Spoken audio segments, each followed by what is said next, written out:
আপুনি জানেনে পৃথিৱীত আটাইতকৈ বেছি লোকৰ মৃত্যু কি কাৰণত হয়? ৰিপৰ্ট অনুসৰি এয়া উচ্চ ৰক্তচাপ অৰ্থাৎ হাই ব্লাড প্ৰেছাৰ। ইয়াৰ পিছতে প্ৰদূষিত বায়ু, যিটো এতিয়া দেশ আৰু বিশ্বত স্বাভাৱিক হৈ পৰিছে। আমি যি বায়ুমণ্ডলৰ পৰা উশাহ লওঁ, এই বায়ুমণ্ডল ইমানেই মাৰাত্মক হৈ পৰিছে যে লাখ লাখ লোকৰ জীৱন শেষ কৰিছে।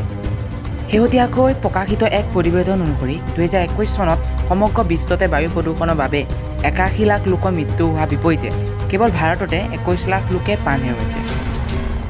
বায়ু প্ৰদূষণৰ ফলত 5 বছৰৰ তলৰ 1,69,800ৰো অধিক শিশু মৃত্যু হৈছে। ইয়াৰে সৰ্বাধিক শিশু ভাৰতত। ইণ্ডিয়ান এক্সপ্ৰেছত প্ৰকাশিত প্ৰতিবেদন অনুসৰি বায়ু প্ৰদূষণক সমগ্ৰ বিশ্বৰ ভিতৰতে বৃহৎ হত্যাকাৰী হিচাপে বিবেচিত হৈছে। প্ৰতিবেদনত কোৱা হৈছে যে সত্যটো হ'ল মৃত্যু আৰু বিকলাংগতাৰ বাবে ধঁপাত সেৱনতকৈ বেছি প্ৰভাৱ পেলায় বায়ু প্ৰদূষণে। যোৱাটো মাহৰ পৰা অত্যাধিকভাৱে বৃদ্ধি হোৱা জলবায়ু পৰিৱৰ্তনে চিন্তাত পেলাইছে সকলোকে। উদ্যোগীকৰণৰ পিছৰ পৰা পৃথিৱীৰ উষ্ণতা 1 ডিগ্ৰী বাঢ়ি গৈছে, ফলত গৰম ক্ৰমান্বয়ে চিন্তনীয় ৰূপ ধাৰণ কৰিছে।